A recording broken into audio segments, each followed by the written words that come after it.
Hey man, this is Dan with Good Guides to Great Men. I wanted to talk to you today about keeping the connection alive in your relationship between you and your partner, you and your wife, whoever it is. And so this came from a conversation that I was having with a guy earlier today where, he was talking about his relationship and how it's going up and down, and it got better a few weeks ago and they were feeling more connected and having sex and everything was good, and then we've gone back to how it was before, and now we're disconnected and she's grumpy and she's not happy and she's upset and she's criticizing him and complaining about stuff, and he's just saying, I am just so tired of this, it's exhausting. I'm trying really hard and I'm just not seeming to get anywhere. We seem to go through these periods of being really connected and everything being good for a little bit, and then we go back into this disconnection. And can we not just make some progress, Can we not just move forward? And so one of the things that we ended up talking about was that he didn't necessarily understand or know that when she criticizes, when she's having a down time, when she's struggling with something, that his ability to be connected to her, where he's feeling like this disconnection, I'm so frustrated with it, we were connected yesterday, how can this keep happening? His ability to keep that connection is way greater than he really understands. And so we started talking about his son. So how does he manage to be with his son where maybe his son gets upset and he throws stuff at him or gets frustrated and is, really crying or really upset and just pushing away, right? In those moments, does his connection to his son change at all? Does he stop having that unconditional love and care for his son in those moments? And he said, no, of course not. That's always there. It's ever present. It doesn't change. Even when I can feel frustrated, that never changes. And so just using that example and saying, you have the ability to have that consistent connection and openness and available connection for your partner at all times also. You have the ability to create connection and offer connection and build an intimate connection between the two of you all the time. The problem is that, one, most of us don't really realize that. Two, we don't necessarily have anybody explain it in that way, that you are able to do this. You do this with your children, you do this with friends when you have a difficult conversation or an argument, you do this with family members. You're able to keep this connection consistent, like the love, the unconditional love never changes, and the other person feels that, especially in a romantic relationship, especially in an intimate relationship. When you let that connection drop, when you shut down, when you turn away, when you start going into that critical analysis, that frustration, that bitterness, that resentfulness, when you go into those places and in your head you're going, why is this always so hard? Why can't she just? We've talked about this before. Why can't she just? Anything that you're thinking that starts with why can't she just? You are severing the connection right there, right? Every time you think that, you are severing the connection right there. And so on the other side of that, she feels the severed connection. She feels that, and it hurts. Like right now, when you're disconnected, you feel that hurt, you feel that pain, you feel that knot in your gut and that anxiety. Right? Well, she feels that. Every time you go into that, why can't she just, and cut the connection, she feels the pain of there being no connection there. She wants the connection there. The connection feels amazing, it feels great. And so every time we do that, every time we go into that blame or judgment or criticism, we're cutting it. We're cutting it ourselves. And then we're getting upset that it's not there. Then we're getting frustrated that it feels awkward. Then we're getting, unhappy in the relationship and trying to work out what the right thing to do is and feeling exhausted and wanting to just give up. But you have a lot more power in this than you think you do. And so, excuse me, I like to talk about this as you're the keeper of the connection. I think we've mentioned before in one of our videos that you're the keeper of the spark. Well, it's a similar thing. You're the keeper of the connection. You're the leader of the relationship. And the reason that most of us are not using that is because of insecurity, essentially. You know, we let other stuff get in the way of our ability to be able to do that. We let her behavior, or we want her to lead the connection. We want her to be a certain way before we're willing to open up and create that connection or be connected. But you have the ability to do it.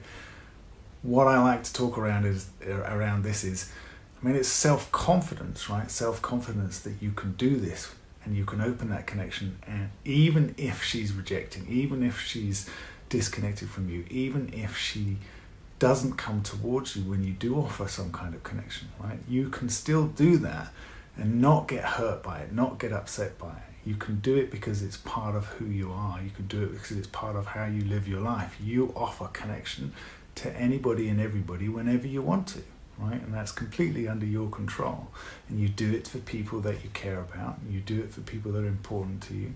And you recognize that actually it's a really important and powerful tool that you have to be able to use in any kind of situation. In a work environment, it's amazing to be able to offer an open connection, a deeper connection with somebody. It doesn't have to be something that's sexual, right? It can just be something that is slightly different and slightly deeper than other people are able to do, right? And so part of this, when we talk about self-confidence, is being able to self-approve. So rather than needing somebody else to be a certain way towards you, or to be happy with you, or to be happy in the relationship, you're able to be happy in yourself. You're able to be comfortable and confident in who you are and how you're being.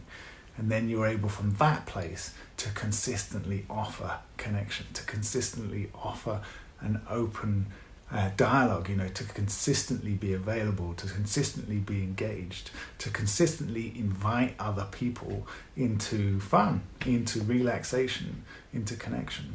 And so self-approval, self-confidence, those things are tools that you have available to you, but they're not necessarily something that is, there, you can just switch on like a tap.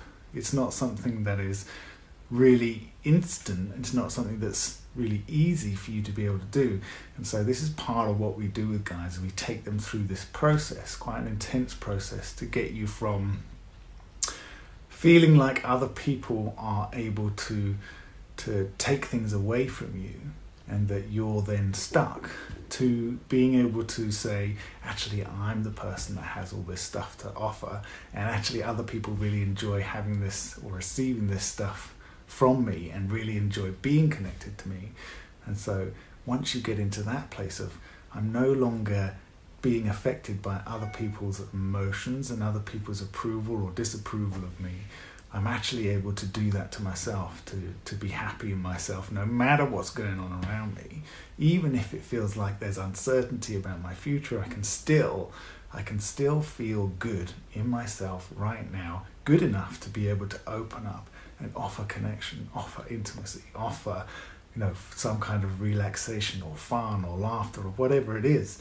It's incredibly empowering to be able to do this, and it's also incredibly enticing and intriguing and curious for other people to see that you're able to do this, because most people can't do it. Most people can't do it. And so, yes, it's a process. It's not something you can switch on straight away, but once you understand it, once you get it, once you really are able to practice this, you can do it at any point, in any time, even when you're in the middle of a big blow up, even when you're in the middle of a difficult conversation, even when you're talking. I had one guy where his wife was saying, I want a divorce, I'm not happy, this isn't working out. And he just stood there in the conversation and clearly stood for what he wanted, and clearly said where he wanted to take the relationship, and clearly owned anything that was his part in where they'd got to, but also was very clear that this is where I'm going, this is what I want. And I have all this good stuff to offer you. I have this ability to lead you somewhere deeper, lead you somewhere more fun, more connected. And the next day, she was a completely different woman. She was more relaxed, she was more connected, she wanted to arrange time for them to go on holiday and have weekends away. And, this was a woman who wanted to divorce the day before. And because of how he was able to stand in that difficult conversation, completely changed her understanding of how in control of his emotions he was, how he was able to deal with her changing emotions, and she could relax into that, and she could trust that, and she could understand that the connection, right, the connection that she's felt disappear or get cut off many times when she's been having a difficult time, and we've taken it personally and decided to shut down or pull away or whatever because it's too painful to be part of that. She felt that connection was consistent, and that can change everything. Okay guys, that's all I had for you today. I'd love to see you at one of our events. We've got a UK retreat coming up in April. We've got some more stuff in Colorado later on in the year, and then Melbourne in November. So get in touch or come to the website Good Guys to Great Men to find out more about that. If you want to find out how you can self-approve, how you can be more self-confident, how you can stand in an emotional storm, in a difficult conversation, and love it and enjoy it. If you want to understand how to do that, and it's a very attractive ability, not many people can do it. If you want to understand how to do that, we would love to help you get there. It is a lot of fun.